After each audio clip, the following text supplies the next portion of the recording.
बिस्मिल्लाहिर्रहमानिर्रहीम। मैं पिछले 2 साल से चीख रहा हूँ कि ये लोग किस तरह बिजली का बिल भरेंगे। अभी मेरी दरख्वास्त जो है, ये मेरी दरख्वास्त है वज़ीर आज़म पाकिस्तान जनाब अनवारुल हक काकड़ साहब से, और मैंने सर से अभी आमने सामने सर के बैठा हुआ था एक मीटिंग में 2 दिन पहले। मैंने वहाँ भी सर से रिक्वेस्ट की कि हमारे शहर के लोग, हमारे मुल्क के लोग इन बिजली के बिलों की जद में आके मर जाएंगे, ये खत्म हो रहे हैं लोग, कैसे घर चलेगा। और सबसे बड़ी मुसीबत क्या है, सुने, ये अमीर लोगों के लिए वीडियो नहीं है, ये मिडिल क्लास फैमिली और गरीब के लिए। देखें, एक बंदा है, उसकी तनख्वाह 35,000 रुपए, मेरी 35,000 रुपए तनख्वाह हो गई, मेरे भाई की 50,000 रुपए हो गई है, मेरे वालिद को कहीं से रेंट आ रहा है, सब मिला मिलू के घर में 1 लाख रुपए आ रहा है।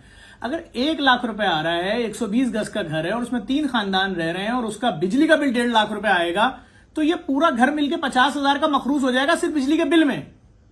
उसके बाद उनका खाना पीना, राशन, बच्चों की फीसें, इलाज मुआवजा, ये कैसे होगा। हमारे पास दरखास्तें आती थी राशन की, हमारे पास दरखास्तें आती थी माँ बीमार है इलाज करा दो, अस्पताल में एडमिट है, जिस्म का ये हिस्से का टेस्ट कराना है, ये बीमारी, ये मुसीबत, घर से मालिक मकान ने निकाली। अभी हर एप्लीकेशन बिजली के बिल की है। आज जेडीसी के शहर में अगर गिनने जाएं तो 10-12 तो डायलिसिस सेंटर चल रहे हैं, फिर फ्री लैब है, फ्री थैलेसीमिया सेंटर है, फ्री ब्लड बैंक है, यतीम खाने हैं, ओल्ड एज होम है, दस्तरखान है, फ्री रेस्टोरेंट है, पता नहीं क्या क्या है। आइए मैं आपको सिर्फ एक सेंटर का बिल दिखा रहा हूं जिसको मैं नहीं समझ पा रहा, तो ये आवाम क्या समझेगी।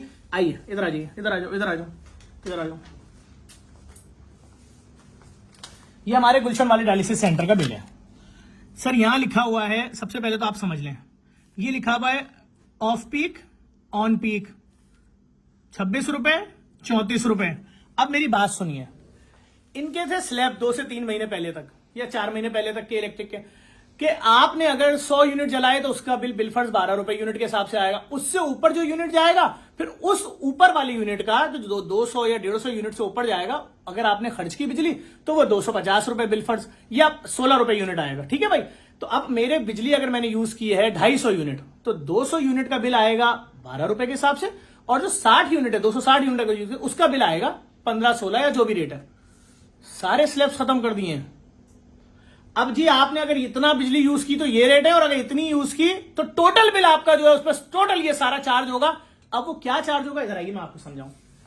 ये लिखा हुआ है जी 28 रुपए, ये 3 फेज मीटर है क्योंकि यहाँ डायलिसिस की मशीनें लगी हुई। ये है 34 रुपए। पहले हम इसका एवरेज निकाल लेते हैं। आइए 28 + 34 डिवाइडेड बाय 2, तो एवरेज निकलना है 31 रुपए। ऐसे ही है ना, 31 रुपए निकलना चाहिए। इधर आइए, अब हम देखते हैं हमारा बिल कितना आया है। हमारा बिल आया है 2,09,159 209,159 डिवाइडेड बाय, यूनिट कितने हैं भाई, यूनिट है 4676। तो हमसे तो बोला जा रहा है कि यूनिट आपसे हम चार्ज कर रहे हैं 31, यहां आ रहा है 44। अच्छा भाई, और देख लेते हैं क्या फिल्म चल रही है हमारे साथ जी। ये आ गया बिल कब का भाई, पहले तो ये देख लो भाई आप लोग, इसकी डेट कहां लिखी होती है, ये ना, ये जुलाई 2023 का बिल है।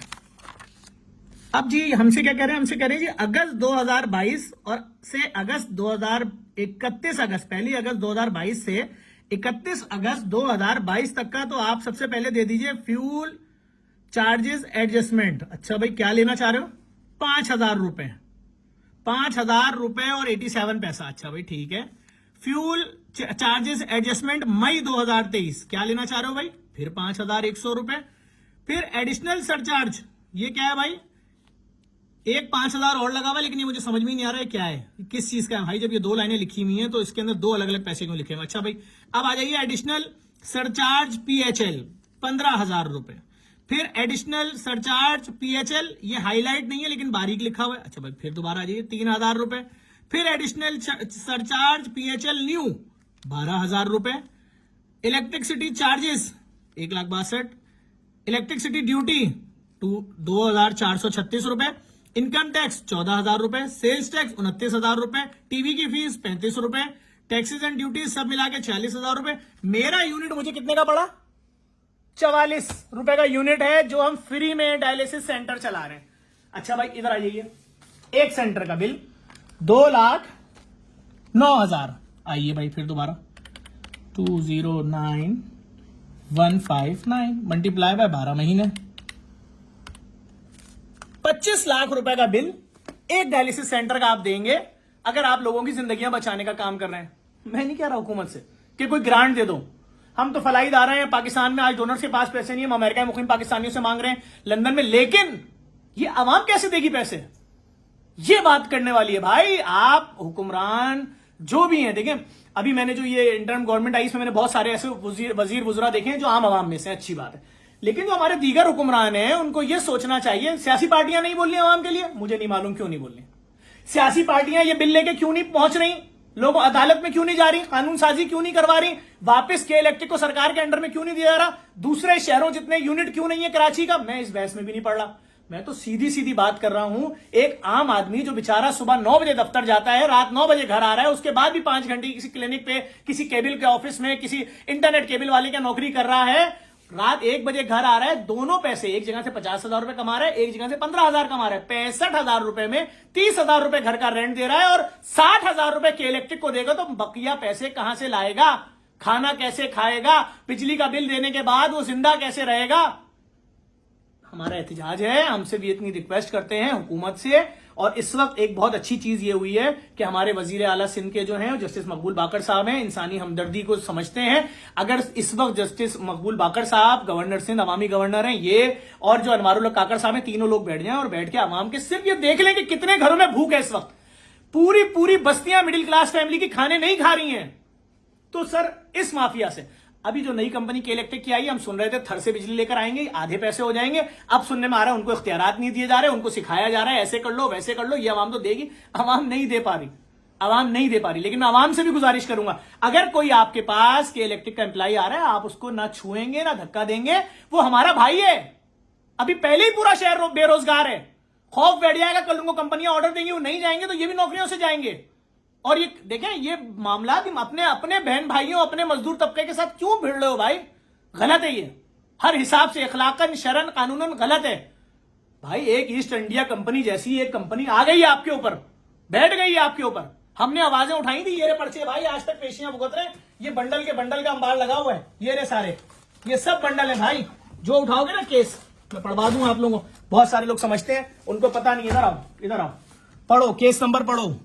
के इलेक्ट्रिक ने किस पे किया है? जफर अब्बास पे भुगत रहे हैं भाई, ये सब चीजें भुगत रहे हैं, हर चीज, ये सब एफआईआर जो मैंने कटवाई थी ये वो हैं कि जो लोग मरे थे। मैटर ये नहीं है, मैटर मैं आपसे नहीं कह रहा, लेकिन मैं एक बात बोलूंगा, किसी के साथ नाजायज नहीं करो, ज्यादती नहीं करो, कानून साजी की जरूरत है। हमारे सियासतदान क्यों खामोश है मुझे नहीं पता, आपका राइट है, आप पूछें कि भाई आज तो आपके ट्विटर अकाउंट भी हैं, फेसबुक अकाउंट भी है, इंस्टाग्राम भी है, वो चलाने वाले लोग भी हैं, टिकटॉक पे भी आप सब लोग हो, हर जगह हो, लेकिन अवाम पर ये जो जुल्म हो रहा है इस पे आप खामोश क्यों है भाई? क्यों खामोश हो भाई? नहीं वो हमारी पार्टी में तो फला एक आदमी ने बोल दिया, क्यों सब क्यों खामोश हो भाई? और अगर कोई जालिम इदारे के साथ पार्टनरशिप पे काम कर रहा है, एहतिजाजन छोड़ो काम भाई, कि मैं अपनी सारे ये काम छोड़ रहा हूं आपके साथ, क्योंकि आपकी वजह से मेरी कौम भूखी सो रही है, पाकिस्तानी भूखे सो रहे हैं, कराची के लोग भूखे सो रहे हैं। लेकिन ये बहुत बड़ी मुसीबत बन गई है। मैं एक फलाईदार हूं, मैं क्यों झूठ बोलूंगा? मैंने तो आपको अपना दर्द दिखाया कि एक डायलिसिस सेंटर का 25 लाख रुपए, जहां पे लोग मुफ्त में आके डायलिसिस कराते हैं, लाओ 25 लाख मल्टीप्लाई बाय 12 सेंटर, लो भाई, यानी कि सिर्फ 30-35 करोड़, 3 करोड़ रुपए तो सिर्फ डायलिसिस सेंटरों का बिजली का बिल दें आप। फिर यतीम खाने, ओल्ड एज होम और जितने भी centre, IT city, education centre, IT labs, मरीजों की लैब जो पाकिस्तान की सबसे बड़ी बनाई है, जिसके अंदर मरीजों का खून का टेस्ट ही फ्री होगा, उन टेस्टों के खर्चात 6 करोड़ रुपए बर्दाश्त करें महीना के, इनको दें करोड़ों रुपए। ये तो हम रो रहे हैं कि जिनकी आवाज 2-4 लोग शायद सुन लेते हैं। आम आदमी किसके पास जाएगा यार?